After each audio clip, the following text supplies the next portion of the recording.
TWM podcast.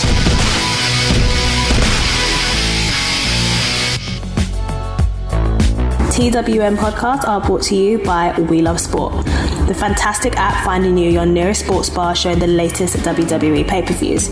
We Love Sport has over 400 of the best sports bars and pubs in the UK at your fingertips and allows you to book front row seats, giving you the best views of the action.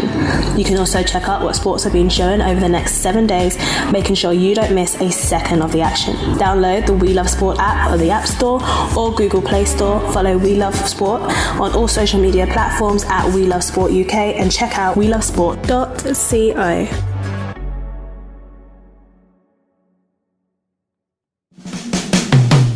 TWM Wrestling wants you to check out 1310 Apparel, your place for fresh, fashionable wrestling merchandise. T-shirts, hats, hoodies and loads more available at your fingertips. To get 25% off at checkout, use the code TWM25 when you go to 1310apparel.bigcartel.com. You can follow them at 1310 Apparel on Facebook and Instagram, 1310 App on Twitter, and once again, TWM25 at checkout to get 25% off at 1310apparel.bigcartel.com. That's 1310apparel.bigcartel.com.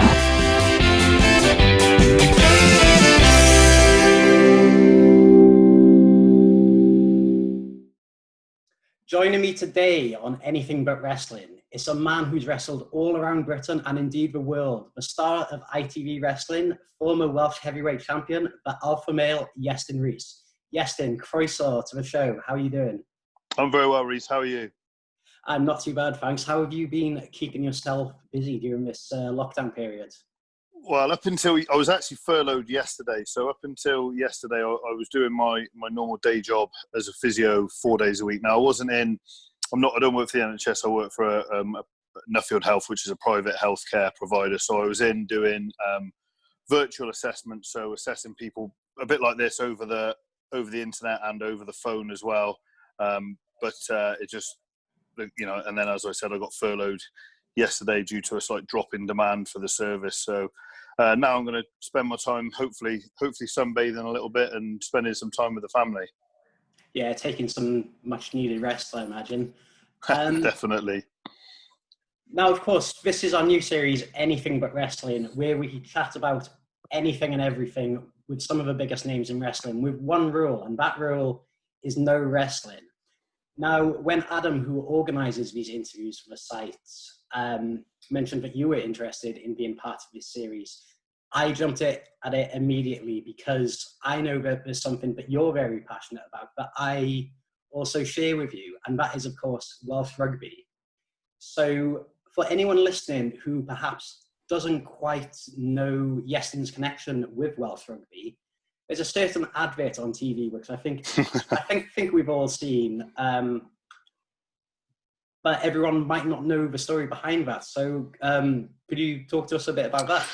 Yeah, of course. So last year, Guinness took over the sponsorship of the Six Nations tournament. For people that are unaware, if you're not rugby fans, the Six Nations is a tournament that encompasses Wales, England, Ireland, Scotland, France and Italy. It occurs every year.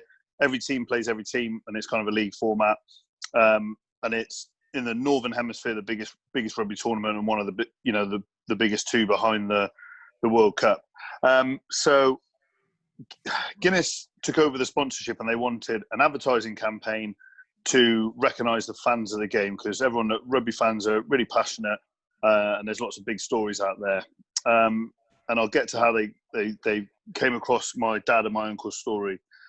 So basically, my nan passed away, my dad's mum, about 6 years ago now. Just before she was quite unwell. It was on the cards for a long time. So one day she was chatting away to my uncle, and she brought up their inheritance. She said, what are you guys going to do with your inheritance? And my uncle jokingly said, we're going to spend it on rugby and beer. My nan was a big Welsh rugby supporter as well, so she absolutely loved that idea. She said, that's exactly what I want you to do. I want you to take a big portion of it, and I want you to spend it watching Wales around the world, basically.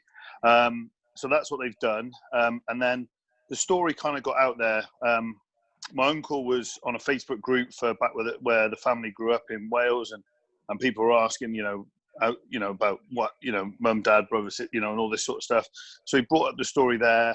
And then about 4 years ago, Wales Online and a couple of other newspapers picked up the story, a bit of a feel-good piece. These two brothers that travel around the world watching Wales play, and they spending their inheritance, and they keep all the money in my nan's old purse. So this is where the story of the purse sort of developed, basically. And then when Guinness were going, searching around, the original plan, as they told my dad and my uncle, was that they wanted to do a short little feature, someone from England, someone from Wales, someone from Scotland, Ireland, France and Italy. And then they heard about the story of my dad and my uncle, so they contacted them initially and said, look, we're really keen to use the story. Would you mind if we sort of dramatised it? And my dad and my uncle had a bit of a think about it.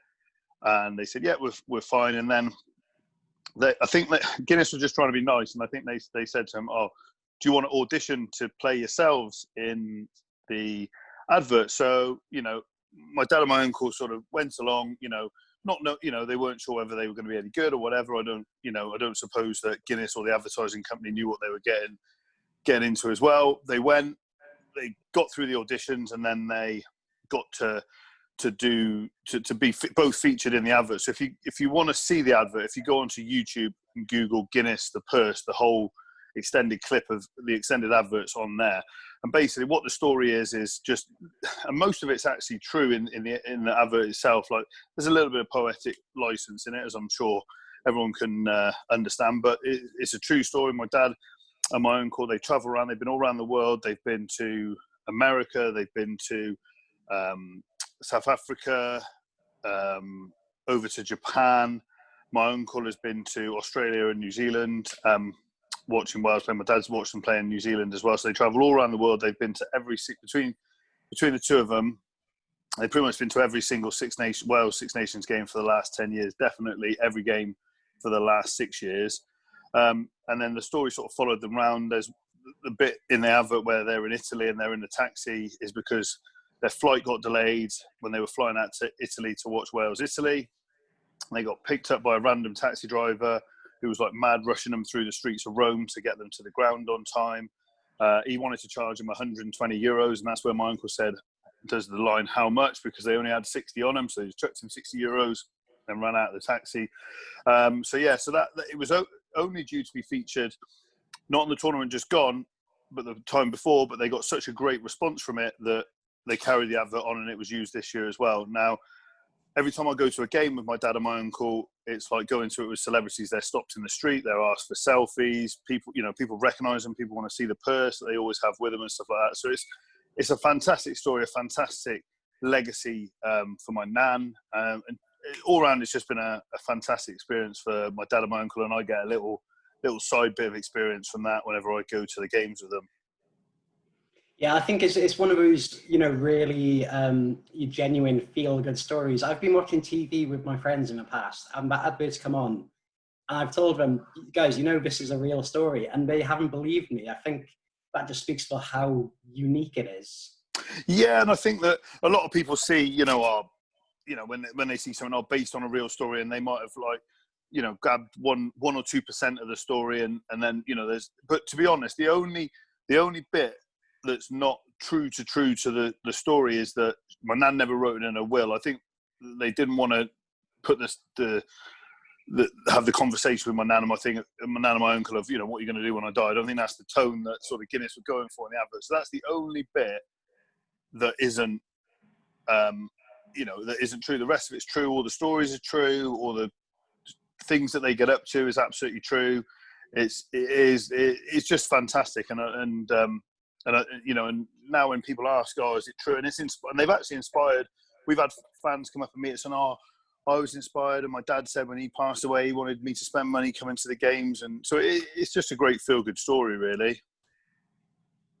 And then you mentioned then sometimes you go and watch the games with your dad and your uncle. Yeah. You get time to go to many games? Yeah, I try and go to. Obviously, they play the Autumn Internationals November time, and then the Six Nations. I try and go to one of the autumn ones and try and go to 2 of the Six Nations games if I can. It just depends on when and where the games fall in relation to shows that I'm already booked on. Basically, I missed it this year. I always try and go to the Wales England game because I love going to that. I didn't get to go to that one this year. I went to the Wales Scotland game, not the Wales Scotland game. Sorry, the Wales Ireland game. So yeah, hold on. Which one? I get confused because they just all every. No, I went to the Wales Italy game this year, and then I was hoping to go to the Wales Scotland one, but obviously it was cancelled with everything that was going on. They all sort of roll into one sometimes, basically. Yeah, well, I mean, it's the same games every year, so I know Yeah. what you mean when you're trying to think back. Was that this year or was that year? Was that home or away? Have you been to many away games at all? That's the one thing I've never done. Yeah. So I've been lucky enough to go to Twickenham on a couple of occasions. I've been over to Dublin once, which is a fantastic experience. I've also been out to Rome. The story where they're late and they're getting a taxi, myself and a group of friends were already in. We'd spent the weekend in Italy and we travelled to Rome for the game. So then we met with my dad and my uncle after the game as well. And if anyone ever even if you're not a rugby fan, travelling to Italy to go and watch the game at the Stadio Olimpico is a fantastic experience. And we were lucky. The weather was a bit like it's been the last couple of days. Booming hot sunshine, lovely to watch rugby, drink a few beers, and they serve beer to your seats in the stands as well, which is something you don't normally get at a sporting event. So you don't even have to leave your seat to get a beer. So that was a brilliant experience as well. Yeah. Oh, that sounds awesome. And you mentioned there about the atmosphere. The atmosphere on a game day is so special. Like the stadium's buzzing. The streets of Cardiff are absolutely packed with everyone having a great time. How would you describe the game day atmosphere? I think it's fantastic. I think Cardiff's in a really unique, Rome as well, although it's not as central, the stadium. Cardiff, the stadium is directly bang central in the middle of the town. You literally get off the train and the stadium's there in front of you. So it's very unique in that respect. So you literally just got to cross one street over, you're onto the main high street, and there's 20, 30 pubs. And I've been in Cardiff and there's been football, and there's always an air, and this is not to say anything against football, but there's a long history of, football violence and stuff like that. And it's obviously not the same, but there's always an air that things can kick off when it's a football crowd. I've never seen anything like that with rugby. You've got whatever their fans are, even if it's England and Wales fans who, there's a big rivalry there. They're all in the pubs drinking together. There's never any trouble. Yes, the game is hard fought and you want your team to win, but it's no hard feelings afterwards. You go and have a pint and you make some jokes and you sing some songs, and that's what I really enjoy, really particularly going to the games in Cardiff, but just rugby fans in general. It can be, 80 minutes of going to war and everything into the game. And then when it's all said and done, yeah, we won. Oh, we lost. Anyway, let's not take, let's go and have some fun and sing some songs and drink some beer. Yeah, I'd have to say that's always been one of my favourite aspects of the game too. Let's quickly go through then your all-time Wales 15. Kind of putting you on the spot a bit here. All-time Wales 15, right? Okay, so let's start with the front row. Who have you got? So front row, I'd go Gethin Jenkins. Has to be, doesn't it? Adam Jones. Yep. And then I'd probably go, Ken the Sheriff. Okay. Just because I like the way he played. Or what was his name with the long blonde hair? Oh, Richard Hibbert. Yeah, because he played for Gloucester as well. And we used to go to the same sunbed place in Gloucester together. Obviously, Alan Wynne Jones. Yeah. Again, has to be one that's picks Has to be. Other second row. There's a lot of good other second rows. I like the way that Jake Ball plays. I think he's a tough, he's a grinder, and he'll make some hard yards for you. Yeah. Back row. Whoa, this is a tough one because our back row's been fantastic. Faletau at 8, Warburton at 7, and then either Tipperick or Martin Williams at 6. Scrum half as well. Or it's a tough one. This is more the Six Nations, Five Nations area that I've watched. I could go back and mention some real historic names, but I never got to see them play. So I'm just going on people that I've seen play. So before anyone chimes in with, I could have picked this guy and that guy. Scrum half. I was a big Dwayne Peel fan, to be honest. And then I think there were a couple of years where Dwayne Peel was absolutely unplayable. Oh, he was untouchable at scrum half, definitely. And then 10, you'd have to go with the Ginger Ninja, Neil Jenkins. Yep. Inside centre, now, probably go Scott Gibbs, although I think Jamie Roberts was fantastic when he played. Outside centre, it's got to be John the Fox, Jonathan Davis. Wingers, Ian Evans, Shane Williams. And then fullback, it's a toss-up between Gareth Thomas and Liam Williams. Well, I think that's a team that could give, absolutely any team in the world a run for the money. Like that's. Yeah, that's definitely all. Most of them players, from what I can remember, they've all been capped by the Lions as well. So that'd be a hell of a side, I think, definitely. And so you've picked a couple of different players there from a few different eras of rugby, which leads us on nicely then to the evolution of the game.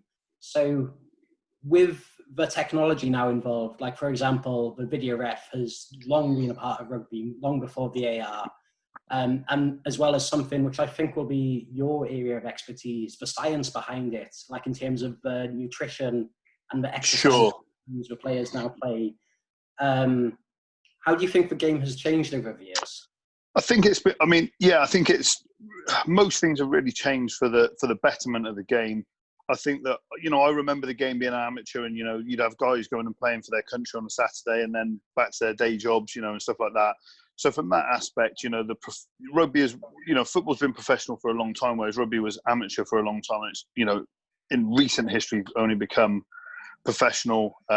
So I think that, the advances in training, the advances in strength and conditioning, nutrition have all led to each player being, if you took the guys from that last period of just before they were amateur, and this sounds a bit strange, but, stripped them down to to just the rugby shorts, and then you took the players from today, it would be night and day that, the physiques, the size, the strength of these guys. If you put them in the gym, they'd be, they'd be totally different animals, basically.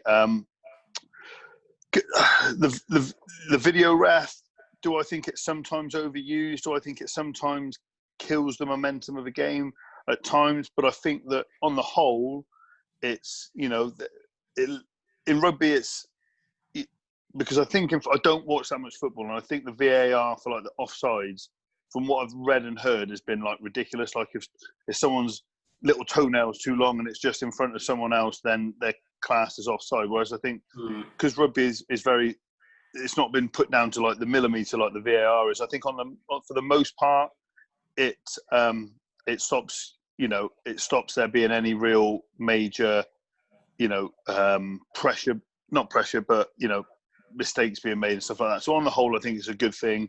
Sometimes I wish it didn't break down, games when, either team's playing well or coming back into a game, and sometimes it stops the momentum. But on the whole, I think it's been a good invention. I think they use it fairly well most of the time.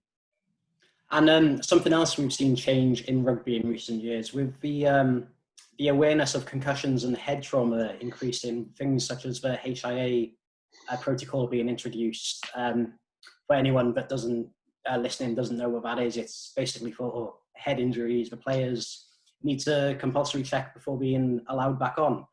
Do you think the game has adapted well to issues such like this, or do you think? Still be absolutely. I think that player safety is huge. You're talking about young men, and and your head. I always say this to people: you can knack your knee, but you can go on and live a normal life. You knack your head or your neck, and your life could drastically be different for the remainder of your days. And I think that picking up the safety, picking up the awareness, the pre-testing, so they've got baselines for all the players, the head injury assessments, and rugby's a good game in that respect. That if there's anything blood or head injury, they're off, they're checked, they're tested. The team doesn't suffer because they just run a temporary replacement on, and then you just go from there. And I think that all of that stuff is what we don't want to see is and they've been much better about it in the States now, but we don't want to get to the point now where all these post-concussion syndromes and everything, and the CTE is becoming really, really prevalent in the States because of the nature of the way that American football is played. And rugby is now, players have got bigger, faster, stronger. The tackle areas, the collision is much higher impact and stuff like that. So anything where you can keep these players safe and fit and healthy and manage things the instant they happen, not a week later when they're still showing signs, is really, really important, definitely. And so we're not supposed to talk about wrestling, so I think this question may be pushing the boundary a little, but we've seen a number of former NFL players jump over to WWE, a few football players in the past too, and quite recently, Luke Menzies, the former Pro Rugby League player, signed with NXT. Who do you think from the world of rugby would be suited to that jump to professional wrestling? So there's one player, he'd definitely be good as being a heel, as being a bad guy, and I think that's Gavin Henson. I think he's got the look and the suntan down to. He'd probably give some professional wrestlers some ideas on how to get the fake tan sorted and stuff like that. I think, who else would be good? George North, I think someone like that, big, 6'4", 18 stone, really athletic would be good. I think some of the scrum halves and the wingers, they might make some good of the light heavyweight guys and stuff like that. And even someone like an Alan Wynne Jones, someone like that, 6'8", giant of a human being, definitely. But I think that someone like Gavin Henson could definitely be someone that did well crossing over. There's one person who I have written down here I think would be a good fit. It's quite an animated person and a bit of a character. So I think Nigel Owens would work really well as a wrestling referee. A wrestling referee or a general manager. I think he'd be good in that on screen, coming down and calming down situations and stuff like that. No, he's a special talent as a referee, and he is a real character of the game. And I think that he referee every time I see him referee, he does a fantastic job. He's a good ambassador for the game, definitely. Okay, so besides rugby, what other sports are you interested in, or is there anything else you play? Yeah, so my main sport that I played when I was growing up and even into adulthood as well was basketball. Like, my dad was a PE teacher, so I was always playing I had every single set of sports stuff at home: rugby balls, footballs, tennis rackets, cricket sets. But I always had a basketball hoop up in the back garden. So basketball, was something I really enjoyed, and I was naturally pretty good at it. And then when I was at school, by the time we got to year 8, another lad had joined a local side, so he was getting coached, and then he sort of surpassed me as being the best basketball player. So I didn't like that. So then I joined the team so I could get better than him, and then I carried on playing basketball. I actually played for Wales under-16s basketball, and also played for Gloucester and then Manchester when I was at university, and we won the under-20s National Cup, and I also then played for the men's team in Division 3 as well. So yeah, basketball's a big part of my life. And as I was getting into basketball, Shaquille O'Neal had just started with the Orlando Magic, so I gravitated towards him. So Orlando have been my team since I was about 10 or 11 years old. I got lucky enough when I went out to Orlando to watch WrestleMania. Obviously, they're obviously in Orlando. I got to see them, play live as well. So that was a cracking experience, really. And then other sport, I'm a big American football fan, both the college and the NFL. I've always kept an eye, like, this is going to show my age here, but when NFL was on Channel 4 back in the 80s, there was two main sort of superstars of the league were Joe Montana and Dan Marino. And Dan Marino played for the Miami Dolphins. And I just always said I supported the Miami Dolphins, and that sort of carried on through into my adult life. So support them, and I've seen them play twice at Wembley. I still aim to get over and see them play in Miami as well. So big American football fan. Actually, a lad that I worked as a physio for the USA under-17 rugby team for about 3 seasons when they came over here as part of a tournament that was organised. One of the players, Johnson, has gone on to play, I think he's into his 7th year in the NFL. He's moved around the teams a little bit, but he's actually been the highest paid player in his his position on a couple of occasions. So he's a bit of a star in the NFL as well.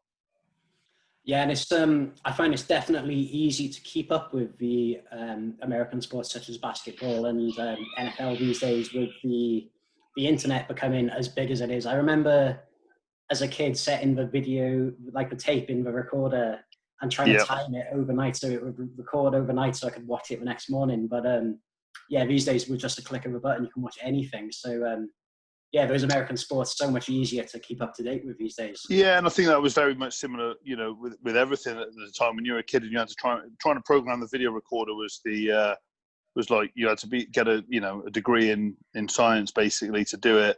And I remember that you think, oh yeah, I've got it, and then if you hadn't, this is again showing my age, if you hadn't put it on long play, the video tape might not have been long enough, and you might have got 3/4 of the game, and then the last quarter's gone and stuff like that. So yeah, now you can just set your Sky Plus or record it on, or just click of a button and it's there on the internet. It's just so much easier. Okay, and so next up we've got a quick fire round. Sure. I'm just going to set up the clock. So what we're going to do, I'm going to read out a series of questions in 60 seconds, and you basically have to answer them as quick as you can. Cool.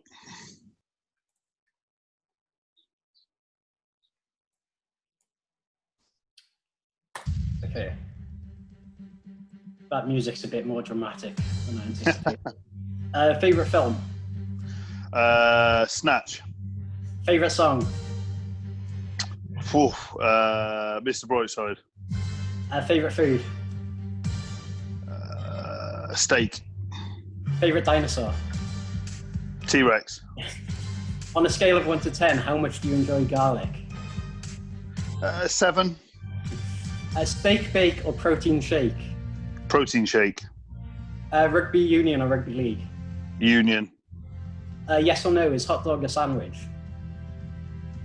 Yes. Favorite time of the day? Any time that I'm eating. Favorite team besides Wales? Gloucester. K-pop or hip-hop? Hip-hop. Dark chocolate or milk chocolate? Dark chocolate. Wrestling or rugby? Wrestling. And you got it just in time as well. Okay, so I think that's time to wrap it up. Iestyn, it's been a pleasure having you on the show. Feel free to go ahead and plug your social media. Reece, thanks for having me. It's been great to talk about anything but wrestling. Social media is all the same. So Twitter, Instagram is Iestyn_Reece. Or if you search the Alpha Male, you should be able to find me on there as well. Facebook, there's the Iestyn Reece page on there as well. So if you just search official Iestyn Reece, no merch at the moment. I think on my Big Cartel site, iestynreece.bigcartel.com, there's some 8x10s on there to sign, and then I'll probably have some new merch obviously when we get back to shows. But at the moment, obviously, as we're all in the same boat, we don't know where they're going to be, but hopefully sooner rather than later. Oh, brilliant. Yeah. Iestyn, all the best to you. Thank you. Keep up the great work. And I can't wait to see you back in the ring again. Excellent. Cheers, Reece. Thanks for having me on.